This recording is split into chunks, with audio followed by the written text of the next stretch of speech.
Hey there, little Redbots, this is Red Let's Play. Now we're gonna head into the filmmaking of Harry Potter and the Goblet of Fire's Triwizard Tournament tasks.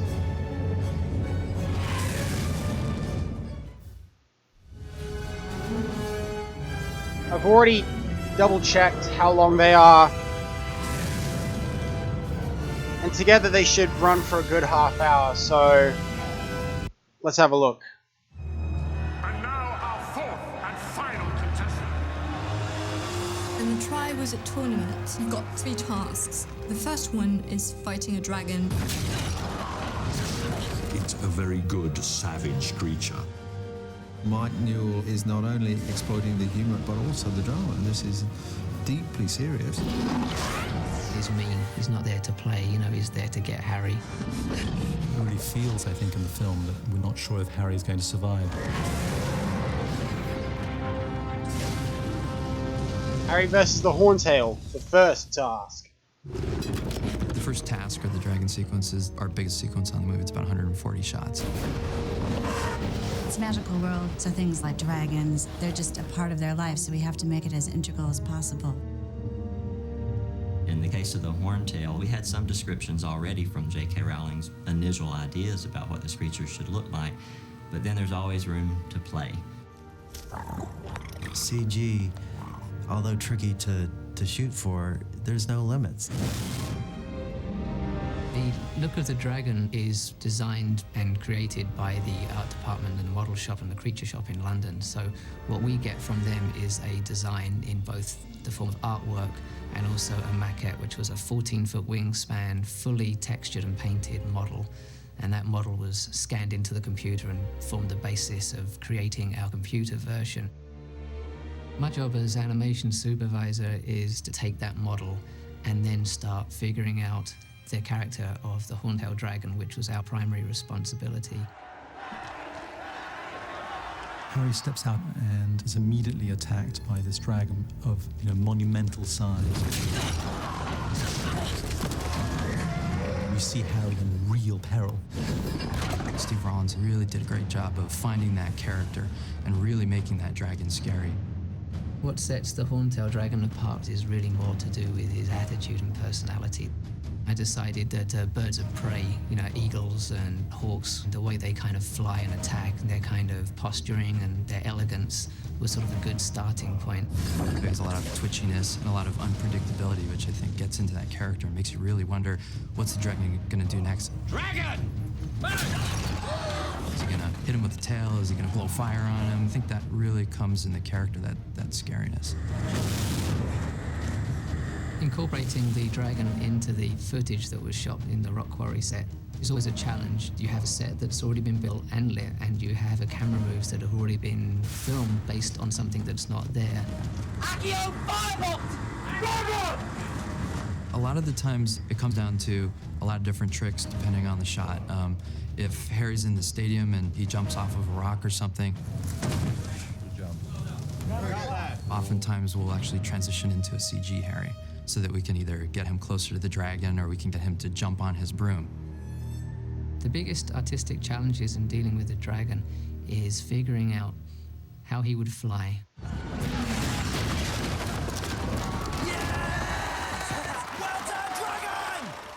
We watched a lot of dragon films, and one of the things that was most important about dragons was their aerodynamics. So we started to talk a lot about aerodynamics, and could it really turn that hard, and how fast could it climb, and did it need to take off? So we went into producing some animation tests to show them how they can be agile but at the same time have a sense of mass and size. And these tests are what we show to the director and what they buy off on, and then move forward from there. Something else that we also found as we started working through the sequence was that he looked a lot scarier when he was kind of backlit, so more of a shape. Also, like when he opens up his wings, you see kind of light through the wings as if they're slightly translucent or transparent. The first task had to just be something a little bit bigger than what was written in the book, and so when we came up with the sequence of flying around Hogwarts, it really put the pressure on us. It's all a virtual environment so that we could do anything that we wanted, and that makes for a much more cliffhanging experience, if you will. Hard the sequence where Harry gets knocked off his broom and lands on the roof. When Dan was holding on to that roof, there was quite a fall. Is it faster or slower or the same? It's pretty much the same speed. Same speed. You're going down the page. Stand by. It was interesting because it was very, very physical, which I enjoyed.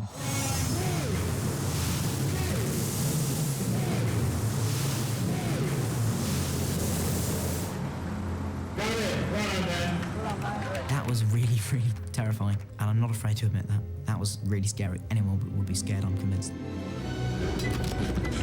Dealing with the dragon hanging off of the side of Dumbledore's tower was a fine balance. For there you're dealing with poses that make him feel like he's really hanging on, but at the same time they didn't want him to feel timid or nervous. They wanted him to feel like he was comfortable and at home, to really make the sequence feel intense and a sense of danger to Harry. This dragon is sort of the result of many years of work developing, honing sort of skills, both technical and artistic. Seamless. You really believe that Harry is facing this dragon. In real life, nothing was there. I think it comes down to everybody that was working on it. We've done our job and made the movie more scary.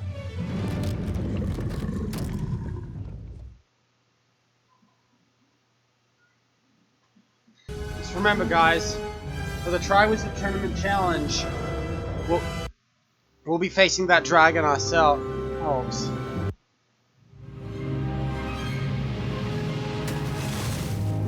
And who here didn't think that the child actors didn't have stunt doubles? Well, let's let me know down in the comment section. But now let's make for the second task, In Too Deep. Harping Hedwig's theme, apparently. You are trying to figure this egg out, aren't you? What's that supposed to mean? Just means these tasks are designed to test you. In the most brutal way, they're almost cruel.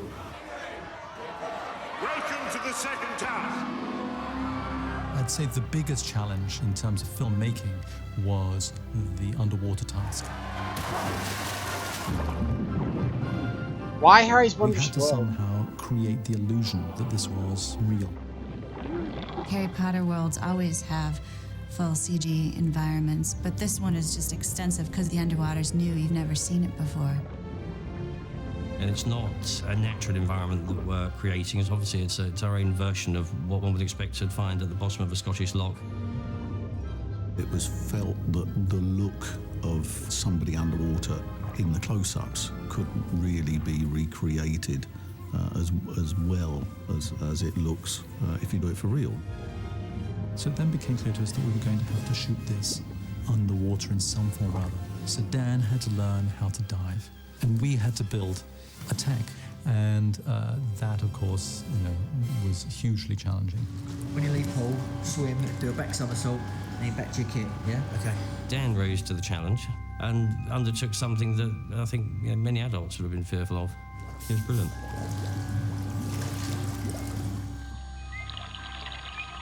We obviously wanted to get as much practice in as possible for the underwater stuff, so we trained for about 6 months before. We started off not very deep at all, just in a normal, quite shallow swimming pool.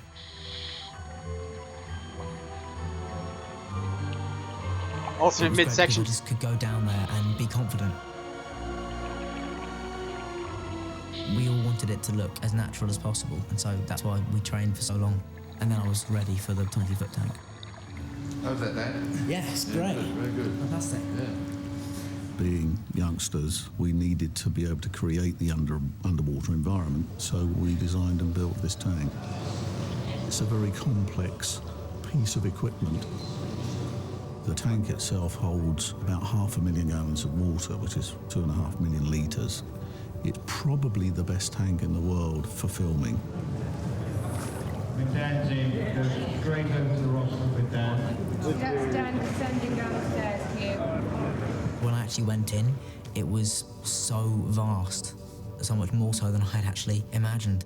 Dan, so nice and slow on the way in. Dan also has to worry about one other thing, which is performance. It's all right swimming around like a fish, but Dan eventually has to give you the Harry Potter performance. Stand by.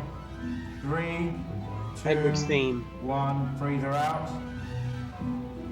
Action, swimming. Probably the most difficult sequence will be when Dan has to rescue the two characters and to swim with them to the surface. Grab, throw your head back when you grab. Lovely. Perfect, Dan. Really nice. The second unit people planned so that no shot would last longer than between 9 and 11 seconds, because that's as long as you can do without air and keeping your eyes open. Dan, split your look between the green lights and the knot. Yeah. The main thing that really sort of was a bit frustrating was the fact that communication is obviously quite difficult. Dan, on action, you turn to camera, quizzical look, and go. There are certain signals like this. This confused me, because this means, quick, I'm drowning, get me up to the surface. Whereas to me, that means, hey, I'm fine. Dan, that was really good. Do exactly the same as that last one.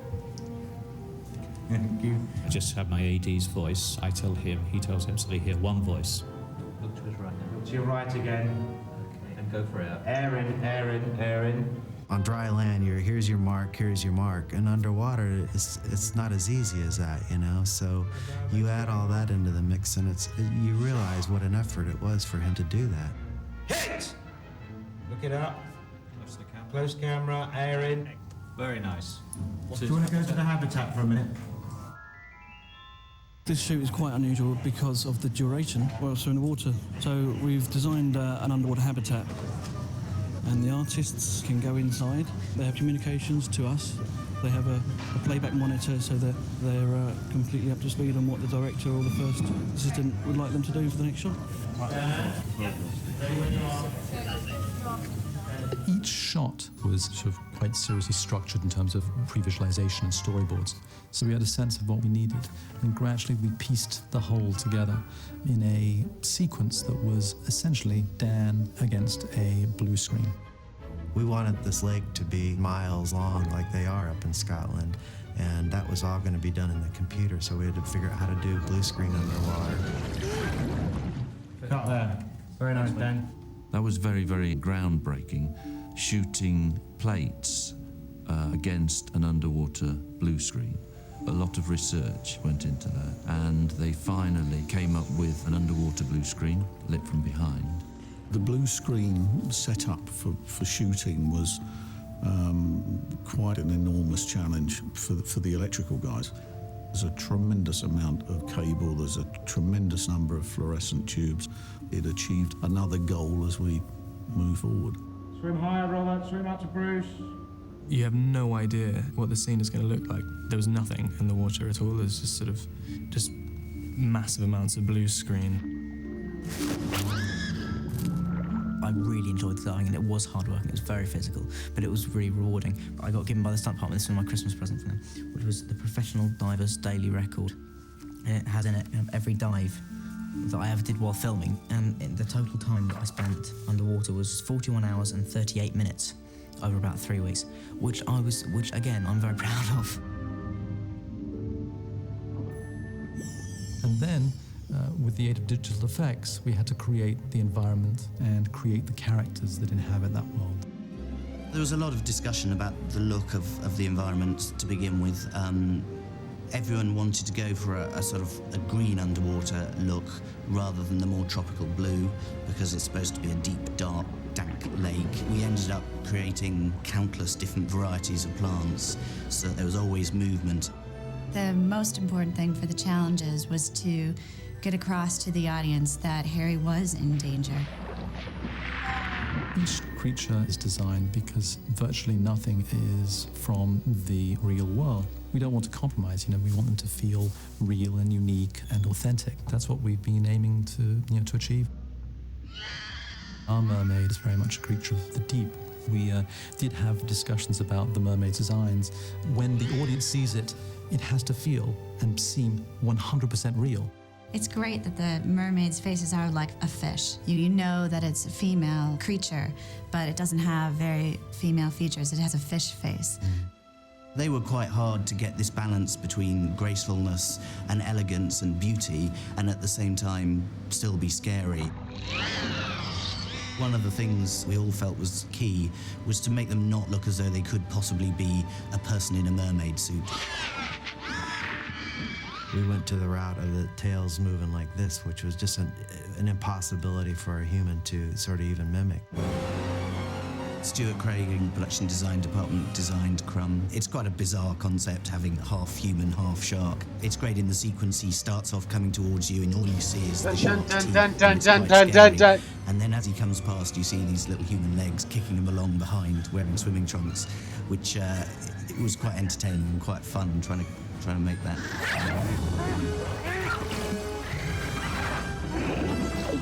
The Grindelows are something out of the imagination of everyone involved in creating them, I suppose. It's always challenging to come up with fantasy creatures like this that have nothing that you can look at and compare to and say, yes, we've matched that right. One of the things we always have to do is try and find creatures that are as similar as possible, or at least different aspects of them are similar. Like we looked at squid and octopus to try to get some of the skin texture from them. And it's a process of iterations of creating something and discussing it and changing it until you eventually come up with a creature that everyone's happy with.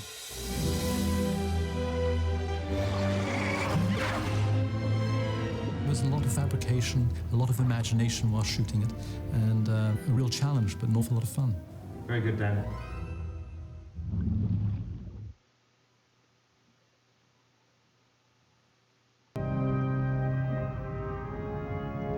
Strange how they used a lot of the original scores from John Williams in the first three, even though Patrick Doyle is the guy who composed it. I'm pretty sure I've already told that story at some point. Anyways, now for the maze task, the third task. In the maze, you'll find no dragons or creatures of the deep. Instead, you'll face something even more challenging. My favourite task to do was probably the maze, because I just really like the idea of it. I just think it's such a scary concept. The maze amplifies the negative points in your character. The hedges move and we fight each other inside it. It's a huge competition. There's a very strong implication that the maze is alive. We all started to realize the maze itself is a creature. The roots are terrifying, they're menacing, they're just gonna snag you if you let them. It's quite creepy. Again, John Williams. Maze task. Alright. This film, Goblet of Fire, we had the maze, which was a fairly major scene which we had to tackle and shoot very early on. We had to create quite large sections of this maze that moved and developed its own persona. So early on in the movie, that was our sort of biggest challenge. It had to be able to chase the children through it. It had to move as though it was going to crush them with the actors inside. That involved for us quite a huge engineering build because the walls of the maze were 25 feet high. In our case, we tried to make it taller than you've ever seen and bigger than you've ever seen. So you're in channels which are just 5 feet wide, but 25, sometimes 40 feet high. So it gets pretty intense and pretty desperate in there. The maze scene was quite claustrophobic, really. Set, action. The very first time I went on set, we were filming the maze, and it was absolutely enormous, and I was new to the whole thing. So, I was quite nervous, and, my heart was like, literally pumping really fast. You will encounter no dragons in the maze or creatures of the deep. The maze itself was really sort of mystical. It was, loads of smoke around, so everyone was really interested and excited about what was going to happen. Action! The maze has a malign personality. Very much the worst spectator sport in the whole wizarding world. It's like being alone in a completely dark, soundproofed room. You begin to doubt your own existence. It's a really creepy sequence because you're not sure what the danger is when you go in, and we immediately get a sense that the maze has a life of its own. Cut. Very good. A little sooner, okay? Once more. Mike actually was very keen to make it very much more psychological. The maze is not the only danger within, because while in the maze, things can happen. It's the fear about not knowing what's behind the next corner, not knowing what's behind any corner. There's mist, you can't see very far, you've got the live maze, and that's really shocking.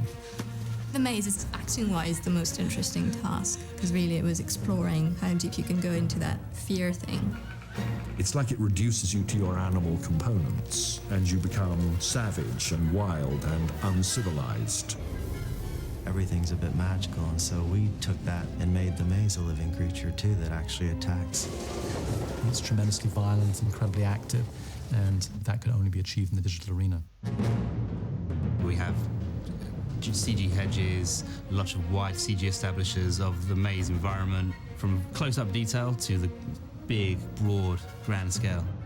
Because we set this thing in Scotland, the scale of that landscape was playing a part in this. With the establisher shots, I think the most important thing was to make it just seem gigantic and how small they are within it. So this first shot where you come up from Harry and then you show the whole maze and it's just like as big as the valley. It's gigantic. There are points in the sequence where Harry and other characters get attacked by hedges and attacked by roots and chased by hedges, and our task was to make it just claustrophobic and dangerous and just generally very, very, very scary. We start off with a live action plate and any 3D elements that have been developed. We bring those and integrate them into the live action plate to try and make something look seamless and totally photorealistic. Almost 90% of the routes you see is visual effects. All these sequences we had to add CG routes to the scene to make it more dangerous and scary.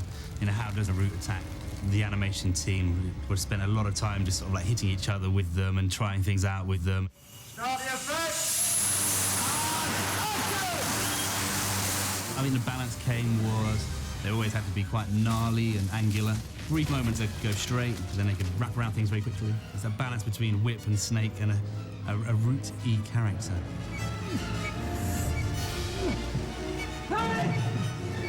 Cedric's on ground, provincially shot with ropes tied to him, you know, pulling him around. So we paint out the ropes and then add these roots that seem to whip and grab him and try and throttle in him. Lots of energy. It's pretty scary stuff. And action! Our task was to make the maze scary, spooky and eerie and trying to stop them at every possible corner. What's scariest about it is the dark avenues. Some game, huh? Some game. Ultimately, it's really leading you to the final challenge, which is the battle with Voldemort.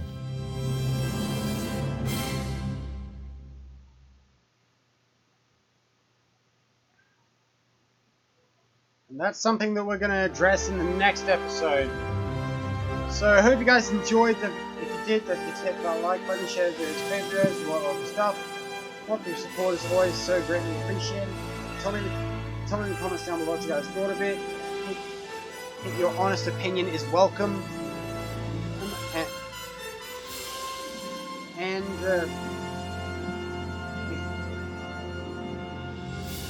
if you're new to the channel, don't forget to subscribe for more. And I'll see you guys in the next one. Peace.